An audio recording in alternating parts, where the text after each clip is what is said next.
Nama Om Vishnupadaya. Krishna Prestaya Bhutale Srimati Bhakti Vedanta Swamin iti namine.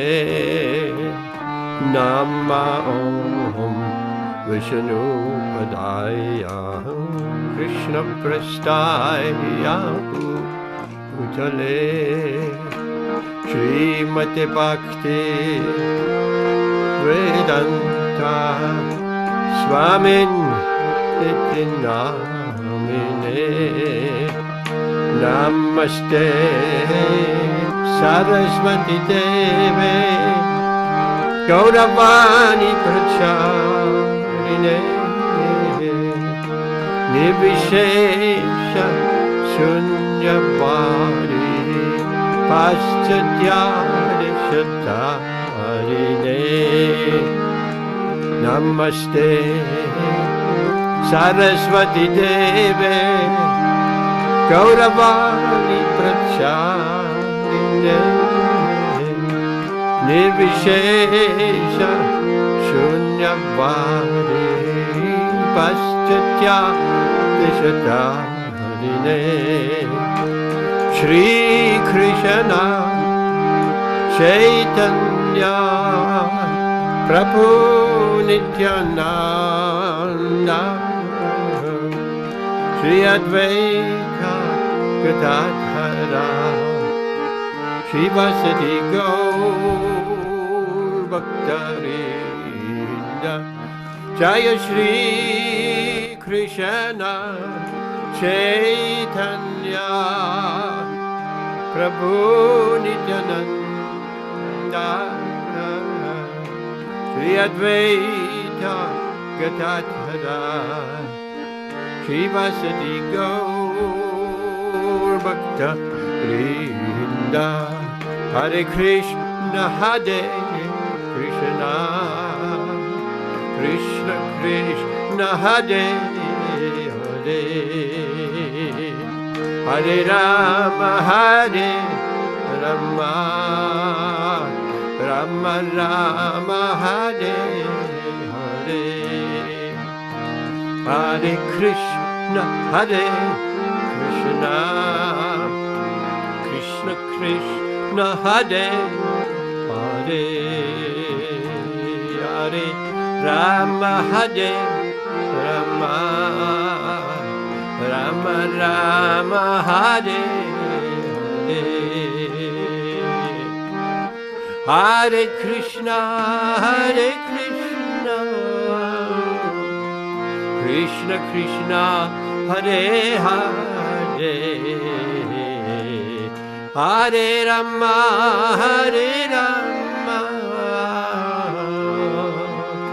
Rama Rama Hare Hare Hare Krishna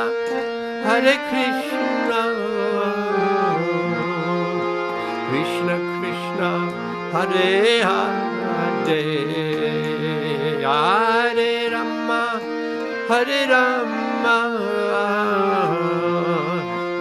Rama Rama Hare Hare Hare Krishna Krishna Krishna Krishna Hare Hare Hare Rama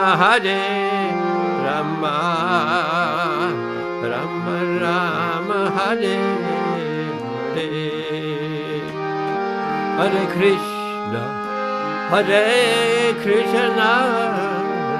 Krishna Krishna Hare Hare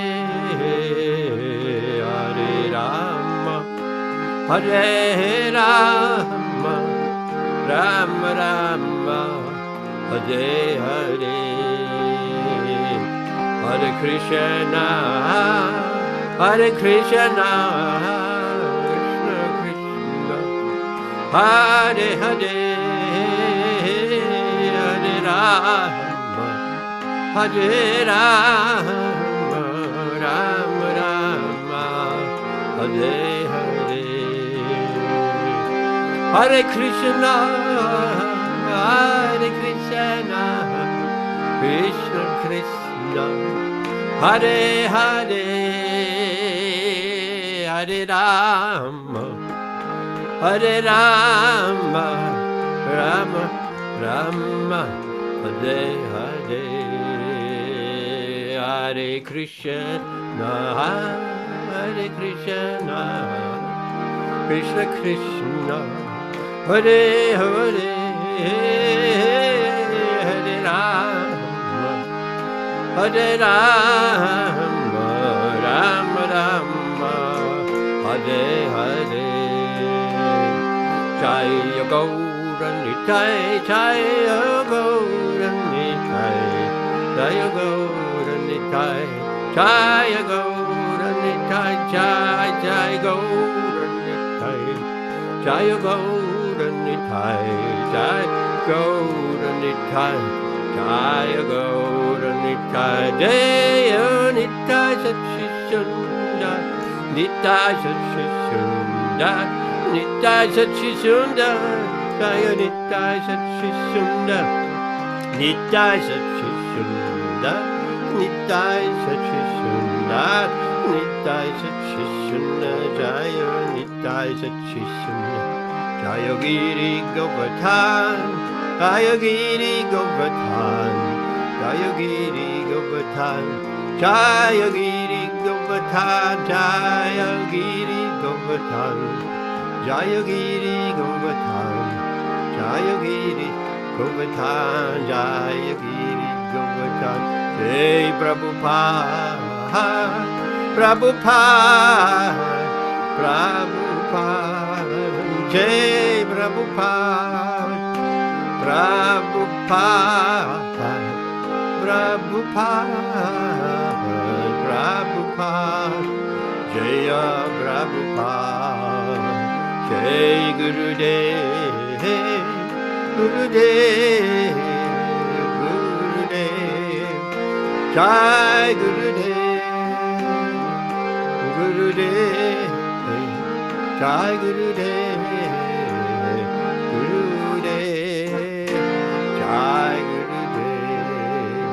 Jai Ananda Gori Vaishnava Vrinda ki Jai, Namacharya Srila Haridas Thakur ki Jai, Prema Se Prabhu Shri Vishnu Chaitanya, Prabhu Nityananda, Shri Advaita Gadadha, Shiva Siddhi Gaura Bhaktarinda ki Jai. Hare Krishna, happy birthday, Padma ki Jai. Thank you, Prabhuji. Dandavat. Say it again. Thank you, Prabhuji. Dandavat. Hare Krishna. Dandavat. Hare Krishna, Hare Krishna. Okay, so Padma, how old will you be tomorrow? I'll be 9, I think. Didn't get that. Amrita Radhe, help me. I will be 9. Prabhuji. 9. Did you get that? 9 years old. Yes, Prabhu. 9 years already in this material world. Wow, there is lots to experience, but you're on the right track. Prabhupada said, the children of our children, so second generation, they're going to be pure devotees. Because the first generation, we may try very hard, but there is still, we had a lot of material contamination behind us. So that takes time of clearing up. But the second generation, like Padma, there is from birth on her, born in a Vaishnava family and no sinful activities. And so they're going to be pure devotees easily. So the hope of the world is on you, Padma. Yes, that's not a joke. That is true. Okay,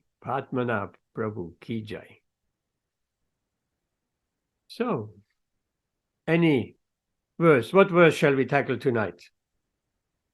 Please, let's not wait too long. Prabhu, today is Abhirama Thakur's disappearance day. Yes, So, I know. if you wish, Rituvan Vihari Prabhu can speak 1 minute on Abhirama Thakur about That would be his nice. personality. Abhirama Thakur ki jai. Okay, Rituan Prabhuji, the microphone is all yours. Let's hear about Abhirama Thakur. Hare Krishna. Prabhu. Hare Krishna. Om Namo Bhagavate Vasudevaya. Om Namo Bhagavate Vasudevaya. Om Namo Bhagavate Vasudevaya. Whatever I heard from the Vaishnavas, the senior devotees, I'm just trying to repeat some of them regarding Abhirama Thakur's pastime. Abhirama Thakur did not take birth in this Kali Yuga. I mean, he didn't descend in this Kali Yuga. He was there since Dwapar Yuga, because he was one of the cowherd boys, the friends of Krishna. He was Sridama, the brother of Srimati Radharani. So he stayed back. He didn't go back to Goloka when Krishna left. So he was staying in one of the caves in Govardhan and waiting for Krishna and meditating upon Krishna. So what happened in Kali Yuga, when Lord Nityananda Prabhu was on a pilgrimage, he was taken from his home at Ekachakra by one sannyasi, by one paribrajak sannyasi. So he was traveling with that sannyasi, and after that he was traveling alone. So he came to Vrindavan, and like in the mood of a cowherd boy, because he is Balaram himself, and he was carrying his plow, the hull, which Balaram carries, and he was he was calling out the name of Krishna, Kanha, Kanha, just like Balaram used to call Krishna. Hearing that, Sridama, who was living in a cave in Govardhan, came out, and he was searching, where is this person? Who is this person who is calling out my friend Krishna's name? And he could see a person who is much shorter than Sridama, because Sridama is from the Dwapar Yuga, and at that time, Dwapar Yuga, the people were quite tall as compared to the people of Kali Yuga, though Nityananda Prabhu was very tall as compared to Kali Yuga standards. So he saw Nityananda Prabhu and he said, "Who are you? And why are you calling Krishna's name?" So Nityananda Prabhu said, "I am Balaram, and I'm searching for my brother Krishna." So Sridama was he was surprised. He said, "You cannot be Balaram. Balaram is even taller than me." And so then Nityananda Prabhu said, "No, I am Balaram." So then Sridama said that, "Prove it then." So Nityananda Prabhu said, "How can I prove that?" So Sridama told that only Balaram could beat me in a race around the Govardhan hill. Not even Krishna could beat me. So if you are Balaram, prove it by beating me. So let's have a race. So Nityananda Prabhu and Sridama started this race, and there was it's basically running circumambulation of the Govardhan hill. And at the end of that race, Nityananda Prabhu won, though he was much shorter as compared to Sridama. So Sridama then understood that this is Balaram, this is none other than Balaram. So there was a nice discussion, and Nityananda Prabhu said that this is already Kali Yuga, and you have been staying here, you have been living here in Govardhan since Dwapar Yuga. So now, what I have heard is that our Krishna, our Kanha, has come down again, not as a cowherd boy, but as a son of a Brahman, and he is now living in Navadvip. So he was Sridama, hearing that, was very excited and said, let's go together and meet Krishna. So he was so eager to go. He was almost running away. So Nityananda Prabhu said that, just wait, don't go like this, because of your height, people in Kali Yuga will think that you were a monster, you are such a giant. So what did he do is that with the plow, with the hull he was carrying, he touched that on the head or the shoulders of Sridama and brought him down to Kali Yuga size. And he said that from today onwards, you will be known as Ramdas Abhiram or Abhiram Thakur. So this is Sridama, who is same as Abhirama Thakura. He did not take birth in this Kali Yuga, but he stayed on from Dwapar Yuga. And both of them then went along together towards Navadvip to meet Sri Chaitanya Mahaprabhu. And there is also one one pastime that Abhiram Thakur carried a whip which was known as Jai Mangala, and whoever he touched with that whip instantly got Krishna Prem, and they used to dance in ecstasy, singing the glories of Krishna. So may all of us be blessed with that whip of Abhiram Thakur. That's what today on his disappearance. That's what I pray to all the Vaishnavas, because by the mercy of the Vaishnavas, only we can get the mercy of Bhagavan and his associates. Hare Krishna. Jai Hare Krishna. What a beautiful story. I never heard this story before. Thank you so much. It's absolutely beautiful. Huh? Sudama Abhiram Thakur Ji Ki Jai. I heard his name, of course. He is in Chaitanya Charitamrita, he's mentioned, and he is present amongst Vaishnavas.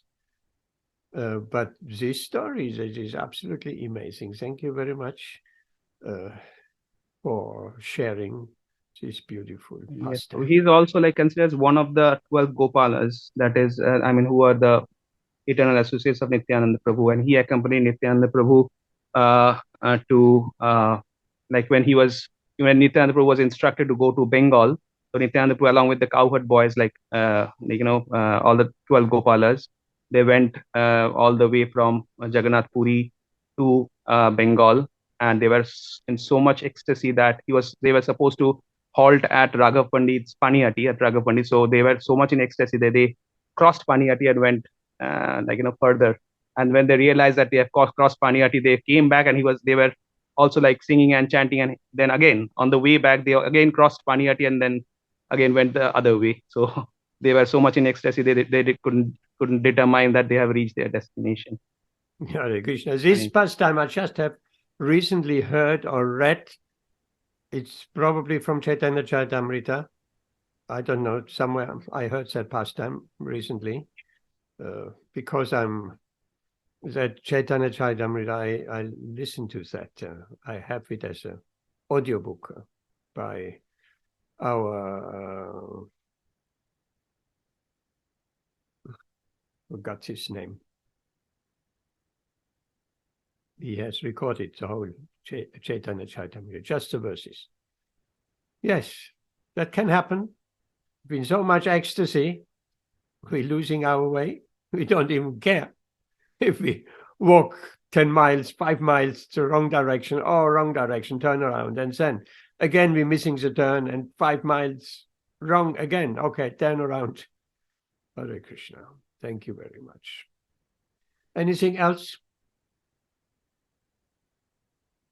If not, we're going to Bhagavad Gītā. What verse? What verse?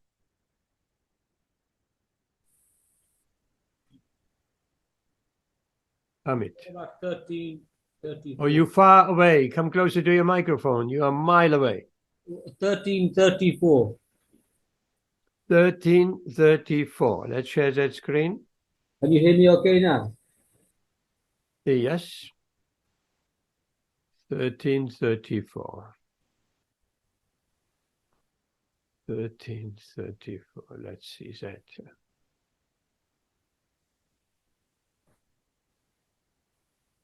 Bhagavad Gītā 13.34. Nature, the enjoyer, and consciousness. Yes, very nice. Nature, the enjoyer, and consciousness. Okay, who wants to read us that beautiful verse?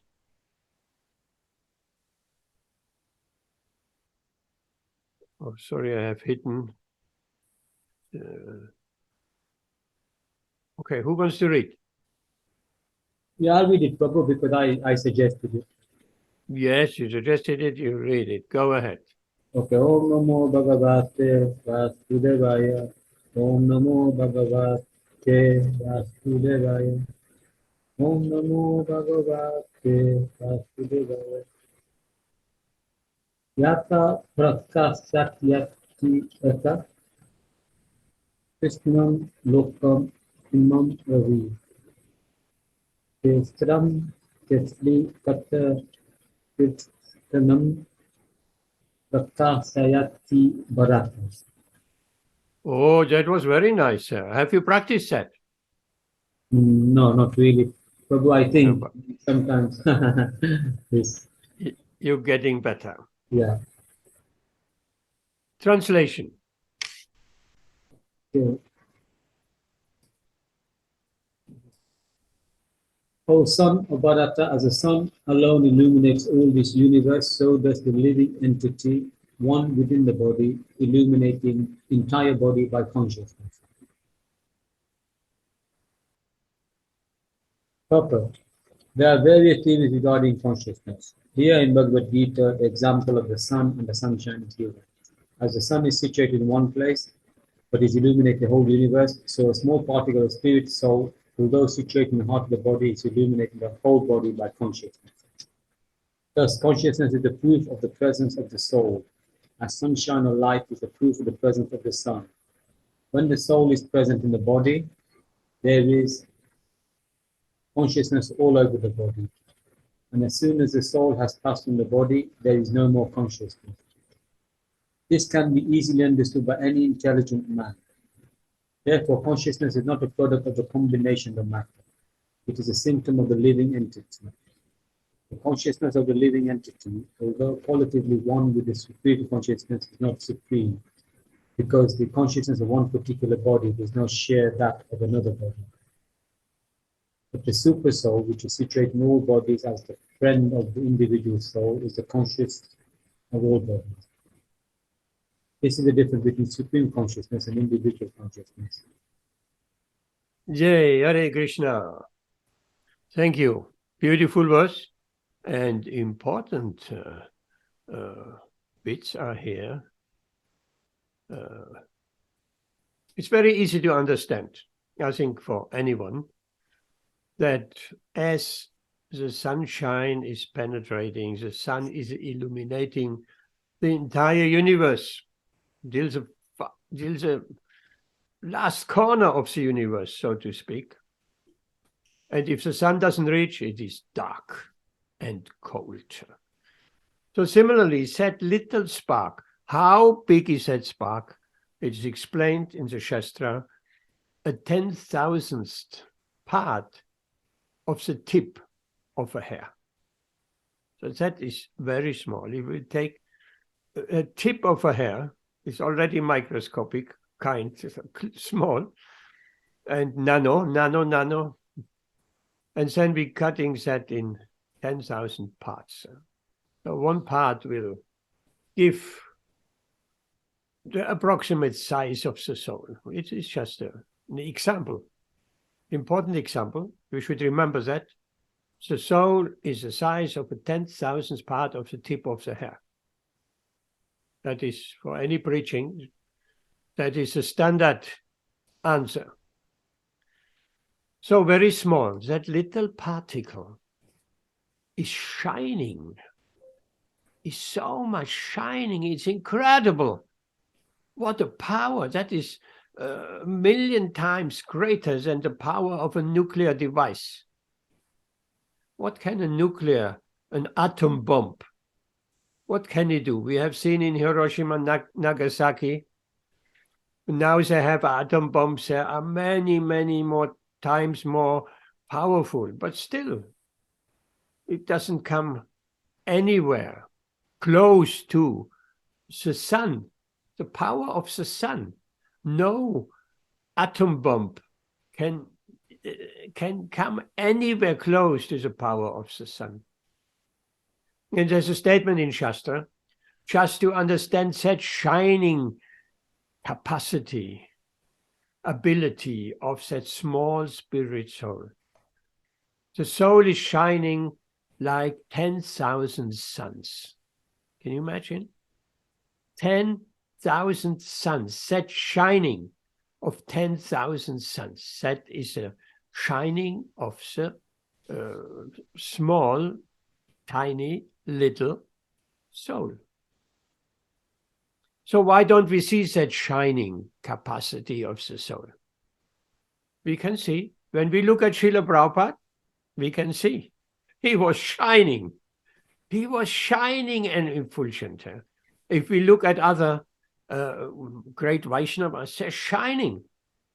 Immediately we're in the presence of a pure soul, of a pure Vaishnava, we see that shining. And also that capacity of a pure Vaishnava. It is mentioned in the Shastra, a moment's association gives all perfection of life. A moment's association with such a pure devotee. So the pure devotee is very, very powerful, shining. So, also, if we look at the Vaikuntha world, beyond this material world, there is an ocean, huge, the Viraja river. And beyond that, then the Vaikuntha world starts. And what is the beginning of the Vaikuntha? That means spiritual world. Beyond that ocean or river, what is the first thing we see? Shining.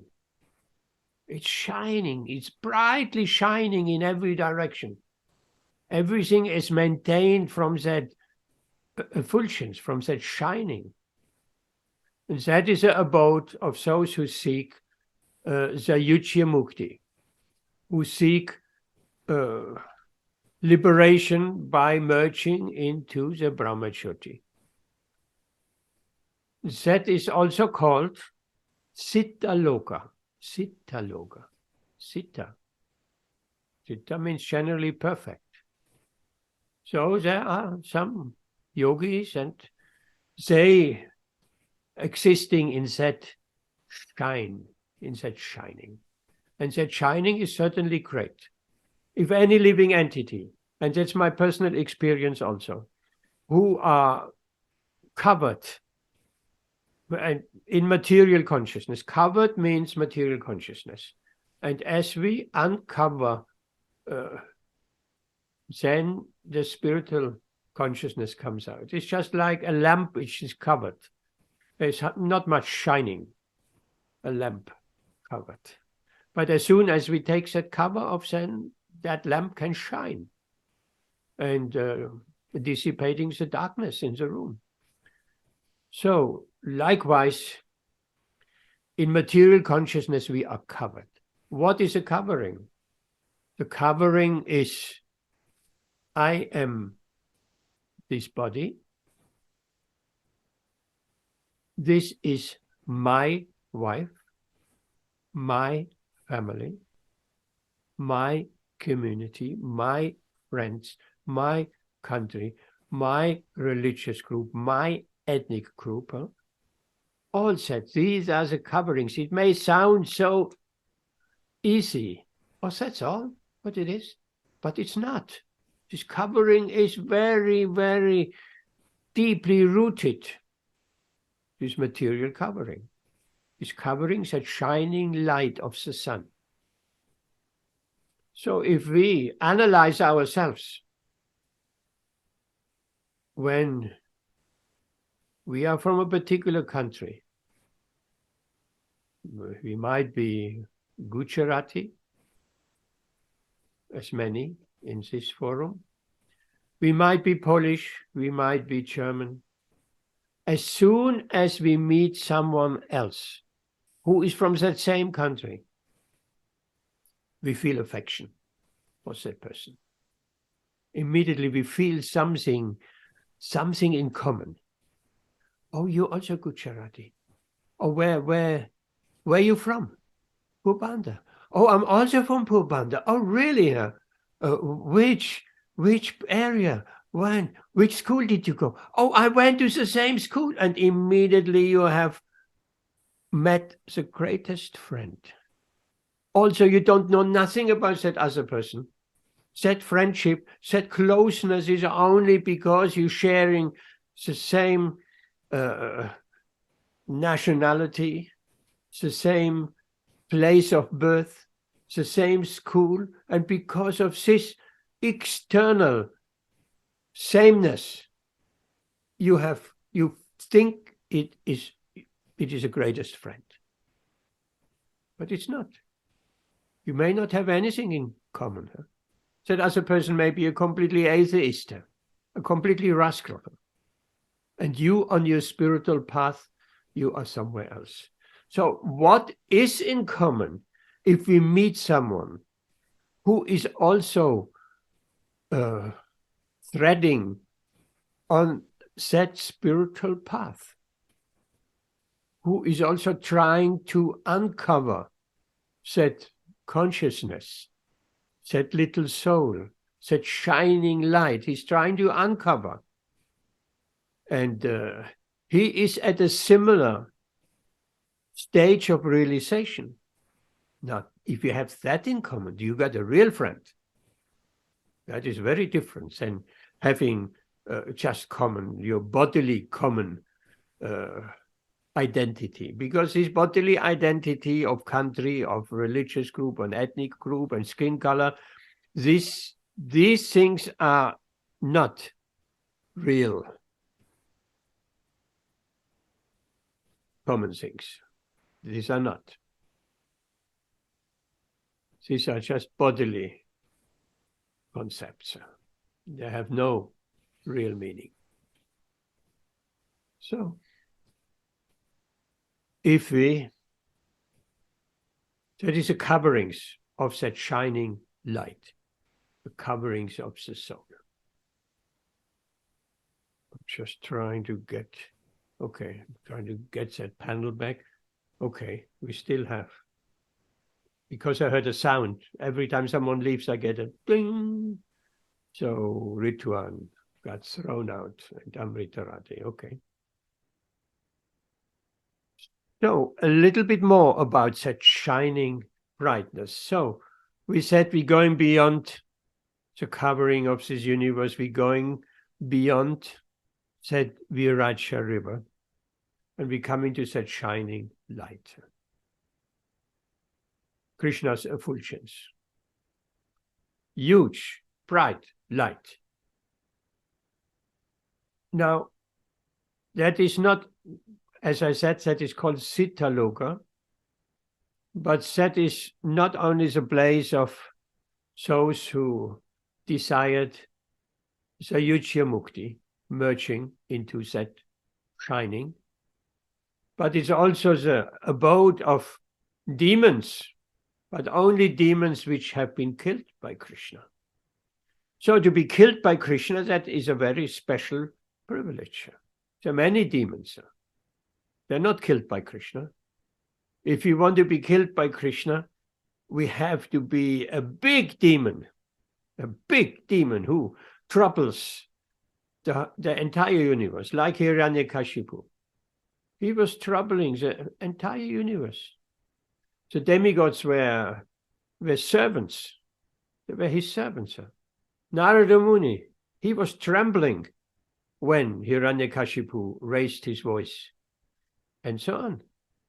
So this is a big demon. He had governance over the entire universe. Higher planets, no problem. Lower planets, everywhere. So if we want to be killed by Krishna, then we have to become a big demon like that. Big demon. So say the big demons like Ravan, Hiranyakashipu, and others, they get placed into this brahmacharya without having practiced yoga practice. But Krishna is so merciful that whoever he touches, whoever he kills, they're getting this Sayujya Mukti also. So one could argue, one could raise a question. Well, if the demons achieve that, that Brahmacharya, that impersonal liberation, that place within the race of the Brahmacharya. If the demons achieve that, is that really a desirable place? Perhaps there is something more. And there is something more. If we go further, we're coming to the spiritual planets. Because the spiritual planets are floating on this race of that spiritual effulgence, of that Brahma Jyoti.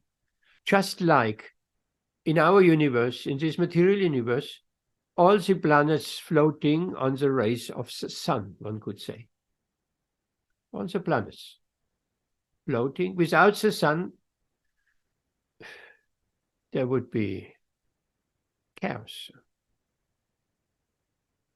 And scientists nowadays, they don't even know what makes the planets flow. They don't even know what is gravity, where is it coming from, and so many unanswered questions. But yes, the planets floating on the rays of the sun. So, in the Vaikuntha world, these spiritual planets, how many spiritual planets? Innumerable spiritual planets. Vaikuntha planets. There's so many, many, many. Just to give us an idea, our material universe, one universe. There are innumerable universes, but let's look at just one, our universe, our galaxy, our Milky Way, and everything. So just this one universe, it is so big. There are living entities everywhere, on all planets. And Shastra gives an idea of these innumerable universes, not just our universe, all the universes combined, which science has not even recognized as more than one universe. They cannot even conceive or measure or going to the end of this universe. But there is an end, like an egg, like a shell, like a bubble. So science has not reached the end of this universe. And that is a small universe. And the universes are just like bubbles, like soap bubbles. As children, we let some bubbles. We make some bubbles and they're floating. They're soap bubbles. Some are small, some are bigger. How we know this is a smaller universe? Because Krishna has, when he ordered all the Brahmas to come up to show our Brahma, Lord Brahma, he was a little bit, he thought he's the only Brahma, because he came to Krishna and the doorkeepers were saying, "Who are you?" And Lord Brahma thought, that is a strange question. They're asking me, who else? If someone comes on his swan carrier with 4 heads, immediately we know that's Lord Brahma, obeisances, Haribol. So the doorkeepers said, which Brahma? Which Brahma? Because he thought he's the only Brahma. Well, that is that universe. In that universe, he's the only Brahma. Then Lord Krishna, by his mystic potency, he called all the Brahmas from all the different universes. Our Lord Brahma has 4 heads in the 4 directions. But there were Brahmas with hundreds of heads, thousands of heads. And then Lord Brahma, he was humbled. He's not the only Brahma. So that is a small universe with 4 heads. With other Lord Brahmas with hundreds and thousands of heads, that are bigger universes. So let's take all these universes together. Shastra gives us an indication and compare that to the size of the spiritual world, of the spiritual creation. Then the spiritual creation would be 3/4. And all the material creation, all the universes combined would be 1/4. Because that gives us an idea of the vastness of the spiritual world, and how many planets floating there on the Brahmajyoti. So where is that Brahmajyoti coming from? That Brahmajyoti comes from Lord Krishna, and not from Lord Krishna all over his body. It is actually coming from his toenails. Can we imagine? Such shining, which shines throughout the spiritual world, the 3/4 of the spiritual world in comparison to all material universes combined. That is just a reflection of Krishna's effulgence from his toenails. Wow, that gives us an indication of the potency of the Lord's shining. The Lord is also shining. Krishna is shining. Srila Prabhupada was shining. We are shining to different degrees. So more we are uncovered, like the light, the lamp is uncovered, so more we are shining. And if we're still very much covered with identities from bodily, national, ethnical, religious, and so on, if we're covered by this made up, false, illusory identities, then we won't shine that much. Otherwise, if we're progressive on the spiritual path, we will shine. So that gives us a little bit of some idea of the shining.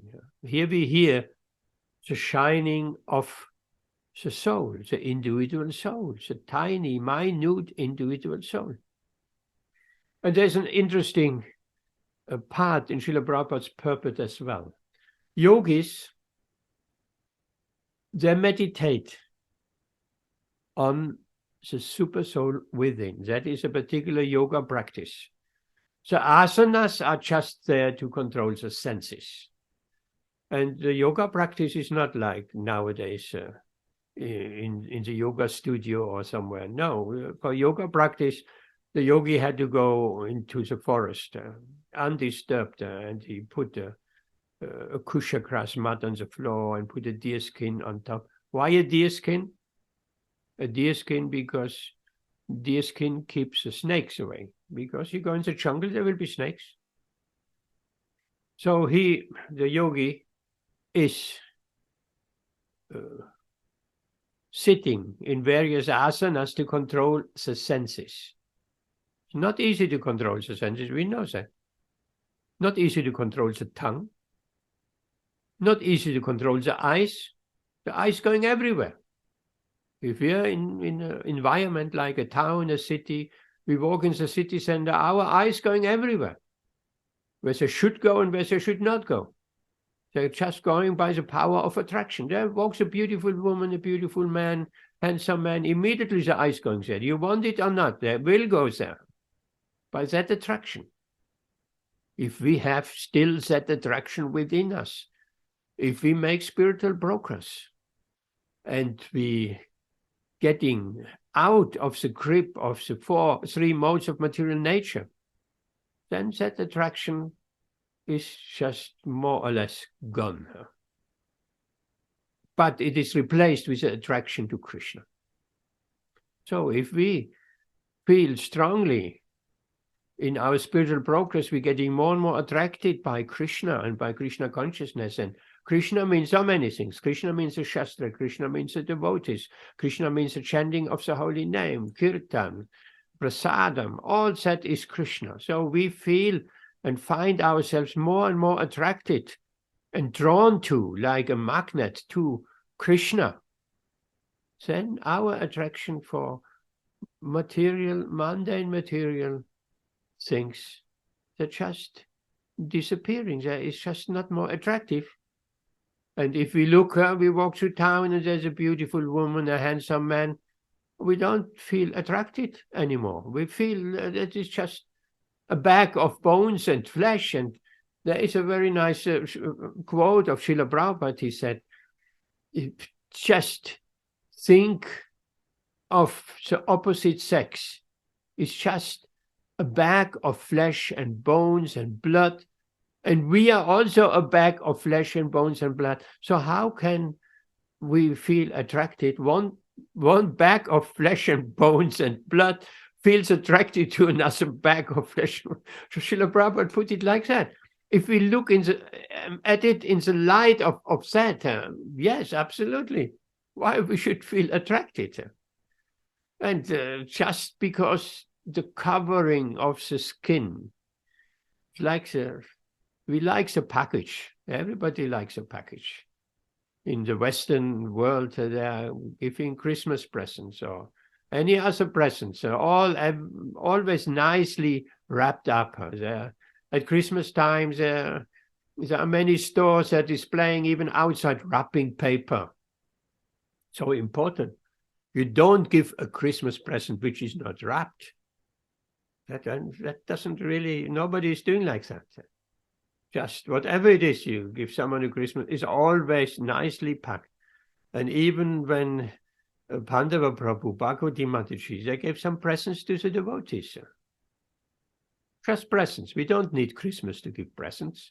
We can give presents at any day, in any time. But they were nicely wrapped up. A present is wrapped up. So these bodies, they're only appearing attractive because they're nicely wrapped up with lots of makeup involved and so many things. Recently, someone was asking me, be honest, hand on your heart. He was asking, not me personally, that person was asking on Twitter, a woman, be honest, hand on heart. How many men, she did not know because she's a woman. How many men, after they're doing their business in the toilet, are washing their hands? Because she said, women, loads of women that don't wash their hands. And then they're going into the shop, in the supermarket, and touching the fruits in the basket and like that and like that. So I answered her, I have observed that since a long time in motorway service stations. I would say 90% of men that don't wash their hands. Amazing. It's a fact. If you next time you go in a public toilet, you have a look, you probably come to the same kind of figure. They don't wash their hands after doing their business. At least if let's say if they're urinating. I don't know if they're going for big business in the cubicles. Maybe then they might wash their hands. Maybe. But if they're doing their small business, they don't wash their hands. They come straight away, going to the mirror and touching their hair and just putting their hair in order that everything will look nice. That's what they're doing. Then they walk out. So the point is this skin attraction, this covering, this wrapping, that's all what we attracted to, what the illusory energy is somehow or other makes us feel attracted to since many, many, many millions of lifetimes. So if we can break this attractiveness to the opposite sex, Srila Prabhupada is saying if we see with equal vision, man and woman, we are not attracted by the opposite sex, then he said, then you liberate it. Haribol. No, it is indeed very, very difficult. But if we are attracted by Krishna, then it can be achieved bit by bit and quite easily. It can be achieved. So this material body and everything that comes along with it, that is that covering what prevents the soul from shining, our covering. So if we remove that covering, bit by bit by bit, the shining of the soul comes out. More brilliant. The soul is more brilliant than 10,000 suns. That we should keep in mind. That is our shining ability. So going back to the Vaikunthas, that shining effulgence of the Lord emanating, reflecting from his toenails, maintaining all the Vaikuntha planets, innumerable Vaikuntha planets. And each incarnation, they have their own Vaikuntha planet. There is a planet with Lord Ram, Ayodhya Dham. There is a planet for Matsya, for Kurma, the Simhadev. So many different incarnations. How many incarnations does the Lord have? As many as there are waves in the ocean. Innumerable. We only know Dashavatā, 10 avatars, 10 incarnations, main incarnations. Maybe we know a few more, which are not counted amongst the Dashavatās. But there are innumerable, as many as waves in the ocean. How many waves are there in the ocean? Nobody can count. Innumerable. Coming and going. And we're counting, and immediately a new wave is there. And the old wave disappears. And like that, the Lord's avatars, incarnations are coming like that. They're appearing and disappearing. It's a big, big scheme of eternal time. So then these Vaikuntha planets, if someone who is situated in that Brahmachyuti, he approaches a Vaikuntha planet. There are doorkeepers. There are doorkeepers. And how do we know? We know from the story of Chai and Vichai, the doorkeepers, who did not permit the 4 Kumaras to enter. They wanted to see Lord Vishnu. They were also impersonalists. But they were attracted by the scent of the tulsi leaves offered to Krishna's lotus feet, somehow or other. And that attraction turned their mind, and they wanted to see that Lord Narayan. And they traveled up to the doors of Vaikuntha. And the gatekeepers, Chai and Vichai, they didn't permit them in. Although these 4 Kumaras have become great devotees of the Lord by that point. They were devotees before, but in a more impersonal way. So there are doorkeepers, that's the point. There are doorkeepers. So those who are situated in that Brahmachyuti, they have no entrance into the Vaikuntha planets. Keep outside. Inside the Vaikuntha planets, just imagine, they're thinking the Brahmachayuchas, the impersonal worshippers, they're thinking they have finally achieved the perfection of life in the Brahmachyuti, merging into the Brahmachyuti. Peace, Siddhaloka, peace, happiness, but no variety. Imagine you are outside, let's say Ratha Yatra. Ratha Yatra, there is always a big tent at Ratha Yatra time.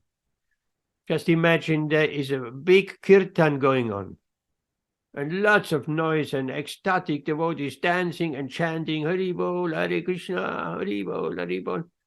But they closed the tent, and you have to stay outside. Not very nice. You may hear that from a distance, but you can't be in. You can see what's going on. Or like Lord Chaitanya, he held his first kirtans in Srivas Thakur's house.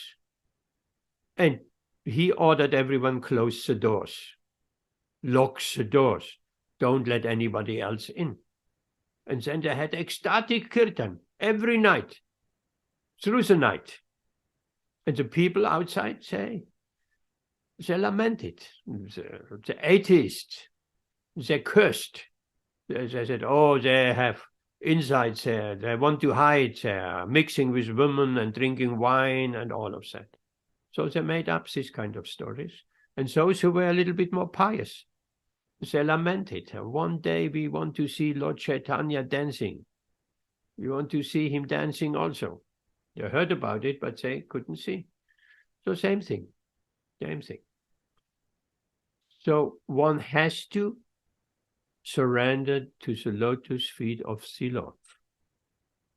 And then he is permitted into these Vaikuntha lokas. So outside these Vaikuntha lokas is just, or the story, Srila Prabhupada spoke with a disciple and he wants to just make him understand how this Brahmazayuchya, this impersonal existence, this impersonal liberation, it's just, Srila Prabhupada explained, it's just like a big field. And we spoke about that previously. A big field. As far as you can look, it's just a field. Everywhere. And there is a chair in the middle of that field. You can sit down. You can sit down. And you're happy? It's all yours. There you sit in the big field. Nobody else around. Just a big field. And you sit there for eternity. For eternity. You're just sitting there in that big field. Nothing to do. No variety.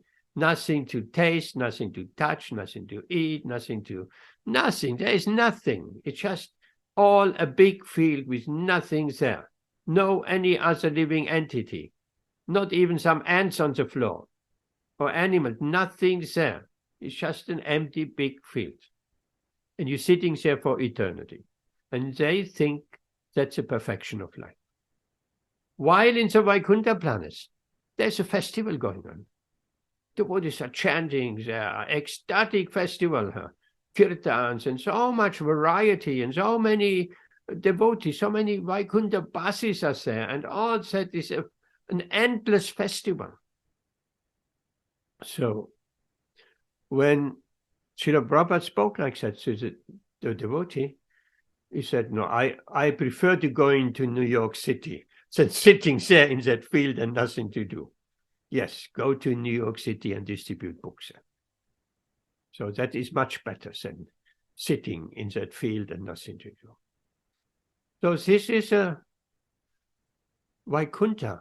That are the Vaikuntha planets with so many varieties. And of course, the mood in the Vaikuntha planets, and we know that, is awe and reverence. There is Lord Narayan. There is no familiarity. It's like, sometimes we say, it's Krishna in the office. If you meet some big man in the office, then that is a certain mood. You come there and, hello, sir. Yes, sir. No, sir. You make shake hand, possibly, but at the most, you come closer to that person. Srila Prabhupada was telling a very nice story. That someone wanted to come and see an important man. And the servant was saying, you just wait here, he's busy. And he waited for hours. For hours, he let him wait. And he was wondering, what could this man be so busy? So he somehow, as he walked a little bit away, and he found the room where this big man or president was so busy, and he looked through the keyhole, what he was so busy with. And what he was so busy with, he was playing with his young son, and his young son was sitting on his back, and that important man was on his hands and on his legs, and he played the horse, and his young son was riding the horse. So that is just to illustrate a big man in the office. It's all formality. Yes, Mr. Prime Minister. Yes, Mr. Sunak. Yes, hello. And so on. Official business. But if the Prime Minister, if Rishi Sunak, is inviting you home and introducing you to your family, and that is a completely different atmosphere. And the children at home, that is daddy, daddy, daddy. And they may ride on your back and say, may mock fighting and defeating you, the young child on top of you, oh, you defeated me. So that is without So awe and reverence. So when we go higher from Vaikuntha, we come to the highest planet, Goloka. Goloka Vrindavan, Krishna Loka. There is no formality. It's all informal. All informal. And we know the story of Gop Kumar. When he was in Vaikuntha, he had such an attraction to Gopal, Krishna, with the flute. He himself was a cowherd boy, Gop Kumar. And in his heart, he had this attraction to Krishna with the flute and as a cowherd boy and so on. And when he was in Vaikuntha and he saw Lord Narayan, he actually saw his Gopal into that Lord Narayan, and he said, "Oh, Gopal, oh my Gopal," and he was wanting to run towards Lord Narayan, and Vaikuntha Basi stopped him and said, what are you talking about? This is Lord Narayan. You think our Lord Narayan is a cowherd boy? No, that cannot be. He is the ruler of Vaikuntha. Don't speak like this. And of course, Gop Kumar was not satisfied within his heart, and Narada Muni could see that. And then Narada Muni took him to a side so that nobody else was listening to. And he told him, you go higher, go to Goloka, and all your desires will be fulfilled. And he came to Goloka. That is a completely different, no formality. No formality at all. The cowherd boys are playing with each other. They don't understand Krishna is the Supreme Personality of Godhead. They don't understand. They don't have that conception. They're climbing on his shoulder and so on. Nor do the gopis have that conception that Krishna is the Supreme Personality of Godhead. No, he's our lover. Like that. Well, that's the highest planet in the spiritual world, where the Lord is shining. So that is, anyways, this is just some point here. What else we got? I think that was the main point. Yes, various theories regarding consciousness. Anyway, anyone has any question or comment? Questions, comment?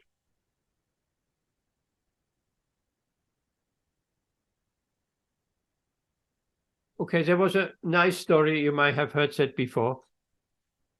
Also, Mula Prakriti Mataji. She is not anymore with us.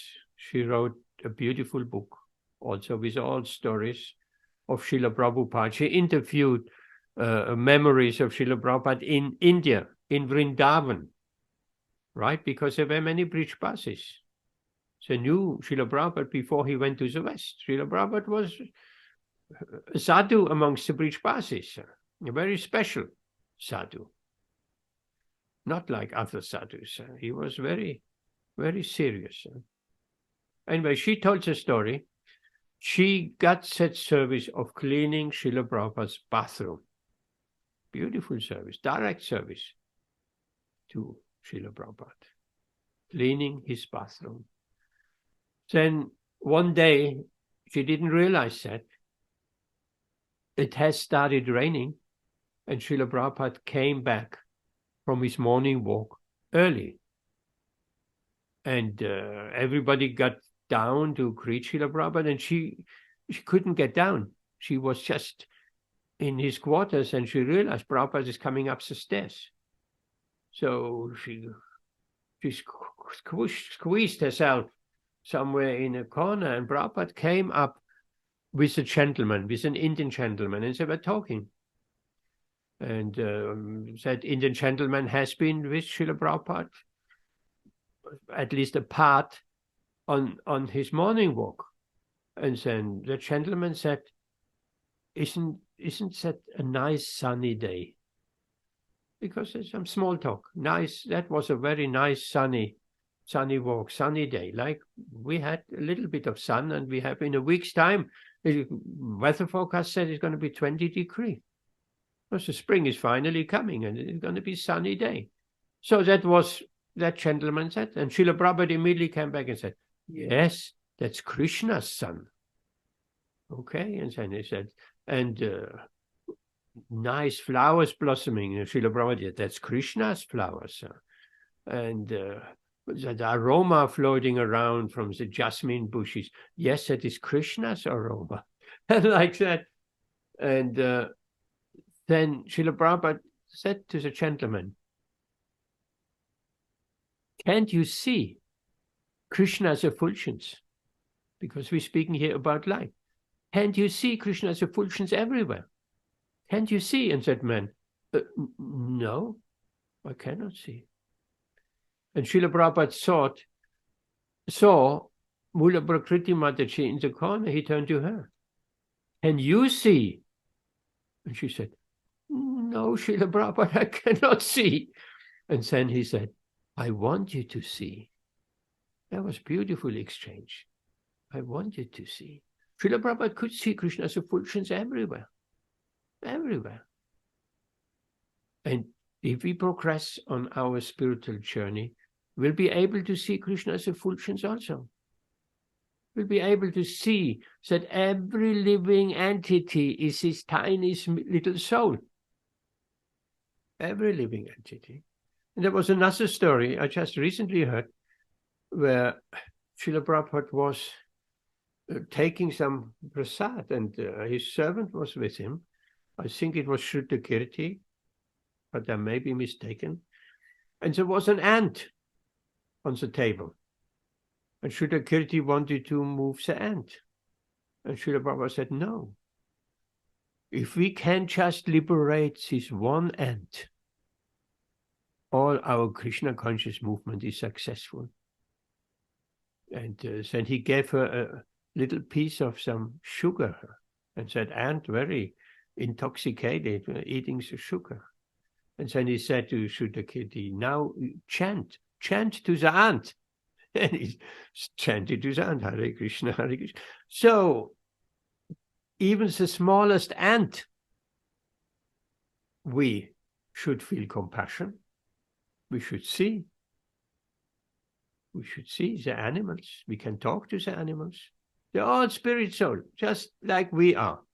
So therefore a devotee wouldn't harm even an ant. Right? We're speaking and Amit of animal rights and non-violence to the animals. If we become a devotee, if someone becomes a devotee, he doesn't have to worry about animal rights and harming animals, because he would see Krishna in the ant, in every living entity. Such a Krishna conscious devotee would not harm any living entity. He would not out of ignorance even break a twig from the tree, or while walking grab the grass and pull it out, or like children do. Or no, the devotee will be very respectful to every living entity in nature. And even if we have to cut the branch of a tree, we can speak to the tree, please forgive me, I'll have to cut for some firewood or something. Yes, be conscious of every living entity. Because in every living entity is this tiny small particle, even in the ant, that consciousness which illuminates the entire body. There's no difference. If that consciousness illuminates the ant's body, or if that consciousness illuminates an elephant or a human body, the consciousness, that little soul is the same. It's the same. And if we can deliver an ant, then maybe that ant can take birth in the human species. And in the human species, then that ant may be able to come in contact with Krishna consciousness in the widest sense.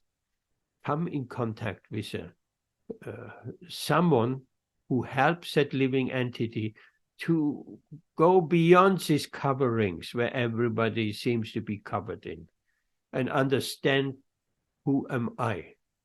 I am this little spirit soul. I'm an eternal servant of God. So at least that. Now, one more point I would like to make. So yogis who meditating on that super soul say, as we said, say, doing their sense control through their asanas and then meditating on the Paramatma, on the super soul in the heart. And then they may be tempted to identify with that super soul. I am that super soul. But here in the verse we heard there is two things. We are there, and the super soul, Krishna, is there. We are the knower, kshetragya. It's spoken in the Bhagavad Gītā. We are the knower of this body, but Krishna is a knower of everybody. So if we analyze, and we have made that exercise before, last thing at night, perhaps a good idea, a good point. When the body is lying on the bed, who am I? And the mind is producing so many thoughts and pictures and all, so many feelings and everything. And we can understand the mind is producing all that, and I'm just observing. We're lying in the bed, the body is not moving anymore, ready to rest, and we can understand I am that observer. And we are that observer. It's just like a cinema. Everything is just like on a cinema screen. And the mind, we can observe that mind. We are not that mind. We can observe that mind, what thoughts are coming up with, and so forth. Then it will be quite easy to think, I am that. If we don't see, there is Krishna also there. Krishna is also there. And I'm there, and Krishna is there.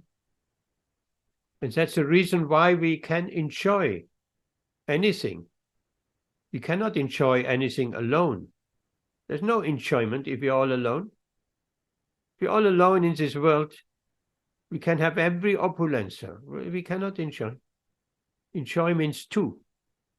Therefore, enjoyment happens because Krishna is in the heart and we are there as well. So one could easily be tempted. I am the only thing there in the heart. I am the only observer. And not understanding that Krishna is also there. So Srila Prabhupada makes a little bit that point in this verse.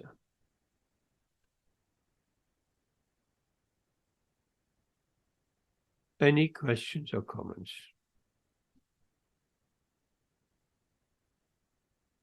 Ben.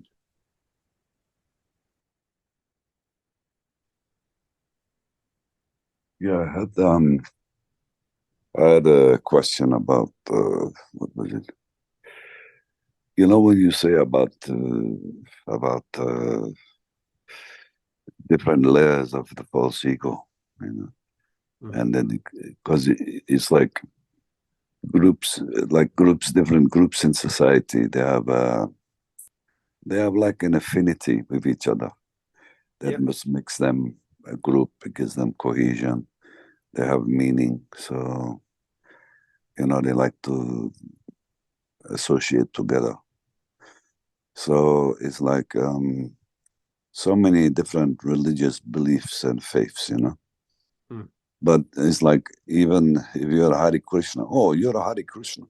Oh, I have an immediate affinity to you. Oh, you know Krishna, huh? You know Prabhupada. Oh, you're a Christian. Oh, you know, you're a Muslim. Okay. Muslims, you know, they like each other. They're a bit more reserved when it comes to anyone from any other religion.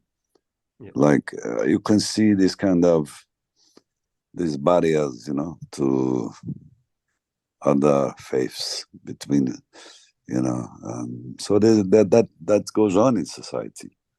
Yes. You know, that we relate to something and then we don't relate to others, because when you become part of a group, that's your group, you've adopted an identity in a way. So it's like, okay, so that's very interesting. Just the other day, someone was writing on Facebook. I got involved in a communication. I normally try to keep out of it because most of the time is ending in some arguments or something like that. But I felt I had to say something. So then that gentleman, that person, he spoke about, he said, I mean, ISKCON devotees. And I wrote him immediately back, there is not such a thing as an ISKCON devotee. Many think, oh, you're ISKCON, yeah. Oh, you're not ISKCON, okay. So, oh, you're an ISKCON devotee, all right. And then you feel some, as you just said, Ben, there is not such a thing as an ISKCON devotee. A devotee is a devotee. Not an ISKCON devotee, a Gaudiya Math devotee, or this kind of devotees. That these are all constructs, our own constructs, our own layer. We're building walls again around us. Or that famous story of Yamuna. They were living with Dinatarini. She lived outside the temple, but nowadays it has become different. We are living outside the temple. That is accepted. But at that time, a devotee means living in the temple. So they lived outside, and there was an anomaly here at that time. And the devotees are criticized. You're living outside the temple. You don't get the mercy of Srila Prabhupada because you're living outside the temple. You are not ISKCON because you're living outside. I have got a glimpse of that in as far back as 76, when, yes, I heard about that. It was still kind of, if you didn't live in the temple, you were in Maya. That is, of course, it's very nice to live in the temple. It's a good training ground, and so on and so on. But that has changed with the expansion of congregation and so on. So they were asking Srila Prabhupada, after all that pressure from the temple devotees, and they're saying to him, Srila Prabhupada, we want to move back into the temple. And he immediately admonished them and says, so why you Westerners, you're so restless? Why can you not just stay where you are? And then they said, but the devotees saying, if we are not in the temple, we are not ISKCON. And then Srila Prabhupada said, and that's a very profound and very important bits of information. He said, wherever the chanting of Hare Krishna is going on, that is ISKCON. Right? That's a very liberal definition. You tell that some devotees, ISKCON devotees, who identify I'm an ISKCON devotee, and you are not. Wherever the chanting of Hare Krishna is going on, that is ISKCON. So Srila Prabhupada took not a definition of ISKCON in the legal way, like a legal definition of ISKCON, or an ideological definition of ISKCON, and non-ISKCON is something else. No. Wherever the chanting of Hare Krishna is going, that is ISKCON. That was Srila Prabhupada's definition, at least to Jamuna and Dinatarini at the time. So we have to be careful that we, even as devotees, as we mentioned, I think we mentioned it last Wednesday, or was it Saturday, we are not even devotees, we are not even Vaishnavas. We're trying to be devotees. We're trying to be Vaishnavas. Vaishnava devotee is such a high standard. And Ben, you sent me a beautiful, from Prabhupada Vani, a glass of Srila Prabhupada from Chaitanya Charitamrita. Well, I'm hearing Chaitanya Charitamrita at the moment, and how humble, and mentions that before, Krishna Das Kaviraj. What a humble Vaishnava. Unbelievable. Read Adi Lila. This Adi Lila is just absolutely phenomenal. And it puts things into perspective. So let's not put up walls again after having broken down our material identification. We don't need to put in kind of another material identifications with a spiritual touch. No, there is not such a thing as an ISKCON devotee. Ben. What about other religions? Because a devotee, they should see things from the from the point of view that there's a verse in Bhagavad Gītā that says that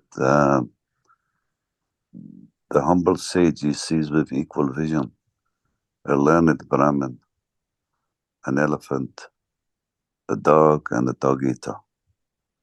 So when we have true spiritual vision, we see the true nature of living entity in the sense that we're all souls, but okay, we're in different bodies and different species of life. But so we're not, if you're progressing in your spiritual life, and you're not seeing, you're not so much concerned or preoccupied with the outer covering, because the devotee, he can see the true nature of the individual, that they're not what they think they are. You can see all their illusion, their maya, but because he understands that we're all eternally related to Krishna. We're all spirit souls. So he's seeing, the devotee seeing things on with different eyes and different vision. So he's not seeing like,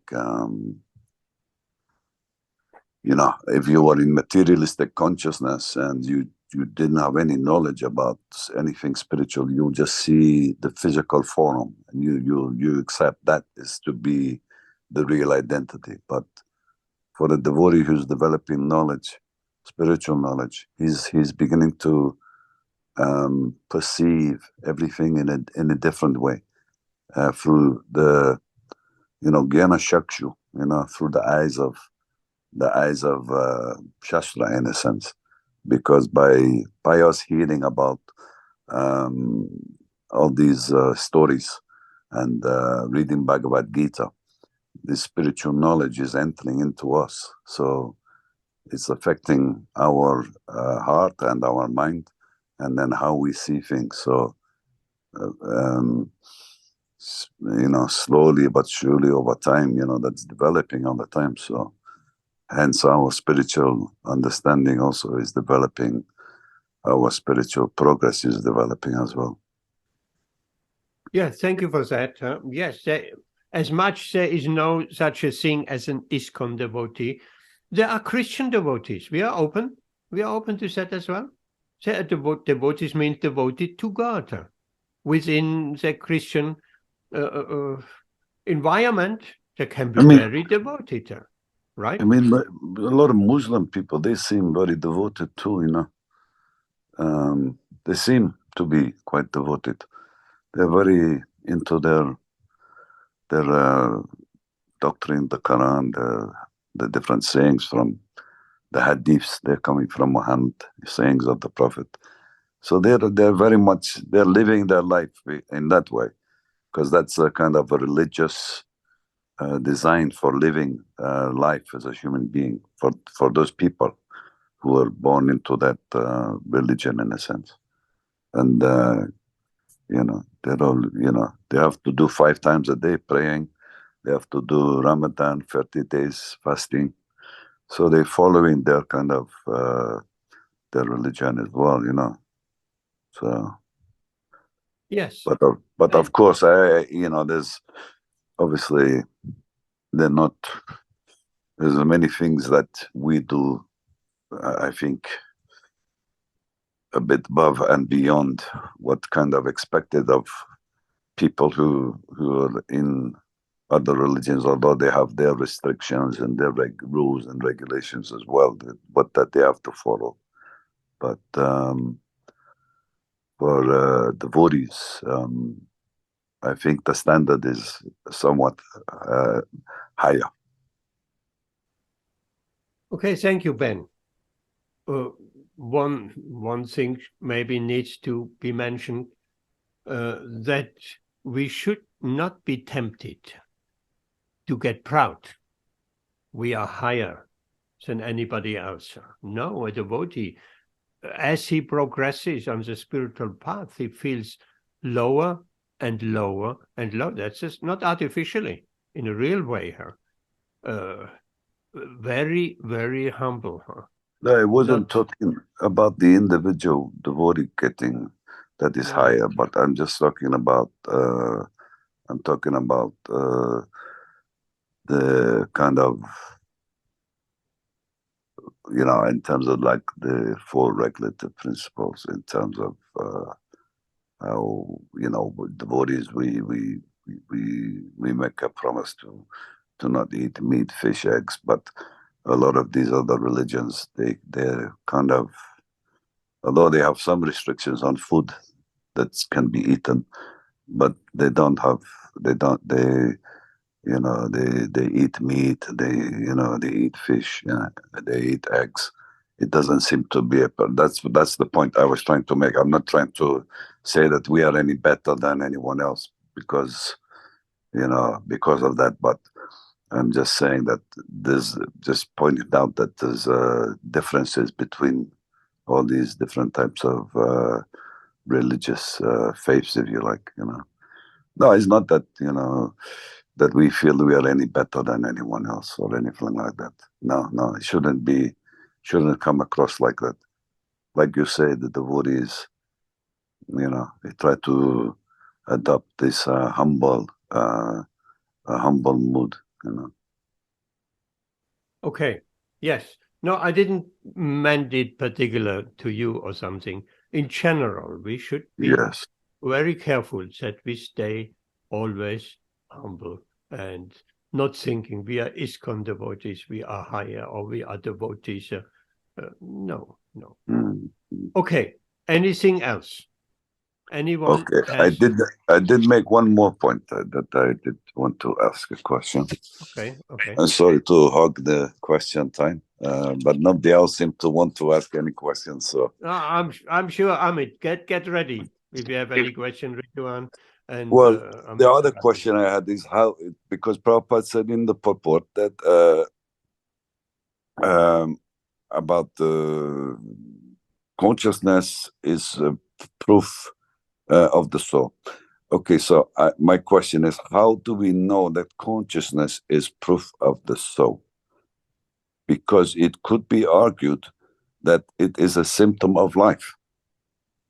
That's what scientists would say, or people who didn't really have any kind of religious understanding or spiritual understanding. So okay, thank you. Consciousness, it's a big debate, really. I don't think we have the time tonight to get into that, but we could say, if you think consciousness is created by a combination of material elements, of chemicals and so on, okay, create consciousness, but they're not able to create consciousness.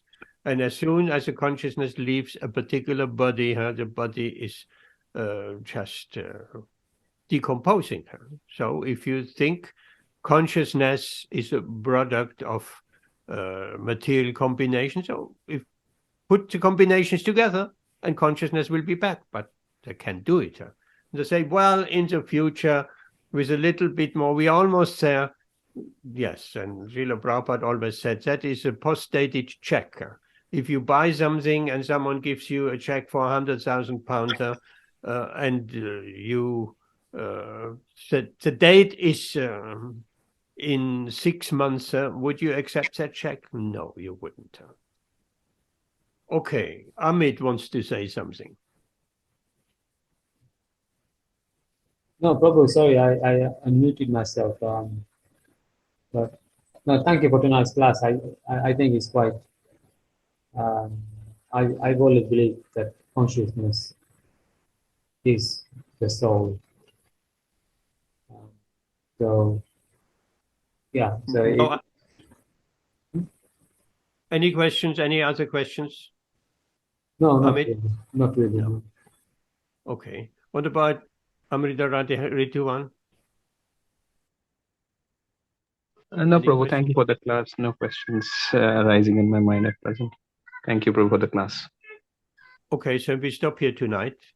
And thank you very much for the beautiful story of Abhirama Thakura. I will keep an ear out when I hear and read Chaitanya Charitamrita, and if I come across Abhirama Thakura, I will immediately remember the beautiful story.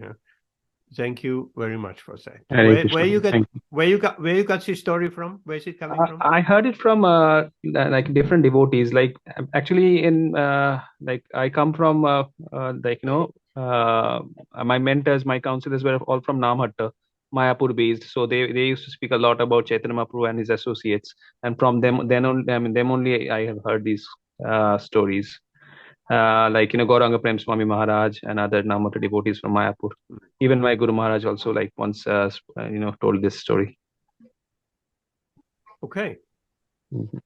I'll try to find a link. Like if I can find that, I'll send it to you. Just like the previous one, Gopal Guru, like that. I'll try to find it on CP. Yeah, that would be great. Thank you very much.